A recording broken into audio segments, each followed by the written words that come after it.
Here's a quick little lesson on how to use the pronouns who and whom. Who and whom are indeed pronouns. They are pronouns that stand in for nouns. And like other pronouns, personal pronouns, they are divided into a nominative case when we use it to be the subject of the sentence, or an objective case when we use it to be an object in a sentence. First of all, let's take a look at this sentence. The red pickup truck is parked next to a silver BMW, which has an extended bed. I want you to picture what's going on in that sentence. Now, hopefully, you raised an eyebrow at that and pictured something that looks like this, because that's what this sentence actually says. The pronoun which has an antecedent, it stands in for another noun. So let's take a look at it this way. It stands in for the noun BMW. So this actually is made up of two sentences. The red pickup truck is parked next to a silver BMW, and the silver BMW has an extended bed. So which is our pronoun. We're using it so that we don't have to say BMW twice. So that noun BMW there is what we call a pronoun antecedent.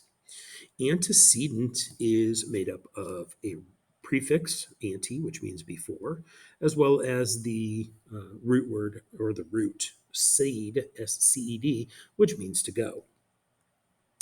A pronoun's job, as I said, is to stand in for a noun.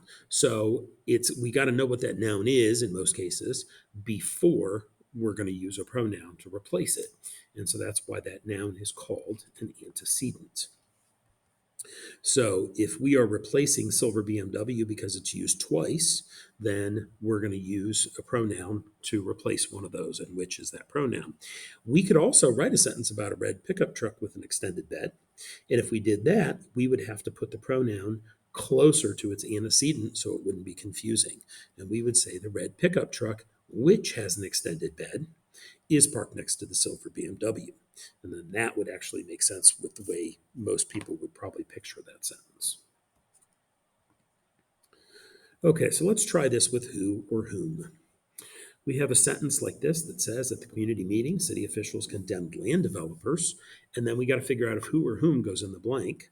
And then the sentence finishes, drained the wetlands for construction. Well, what this sentence started off as, at least conceptually, is two sentences. At the community meeting, city officials condemned land developers, and land developers drained the wetlands for construction. So our pronoun who or whom is going to replace land developers. That is the antecedent, the close noun here, and it's also the one in the original sentences that was going to be used twice, and we didn't want to use it twice.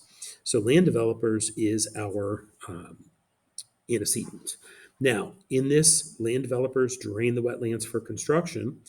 We look at the function. Are they doing the draining, or are they the ones being drained? We know that they're doing the draining. That makes it the subject, which makes it the nominative case, which is who.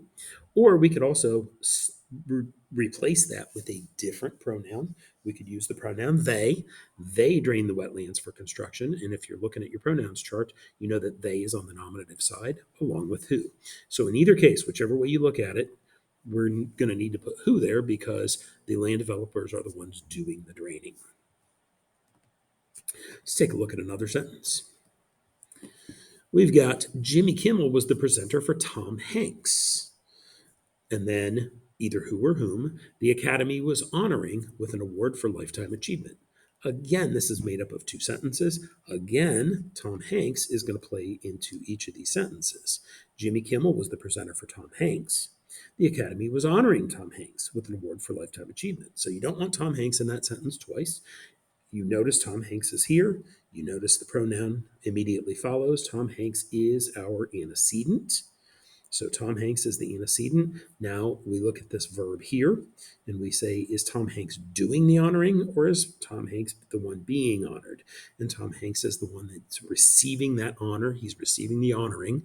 So that makes this an objective case, which means we're going to put whom in there.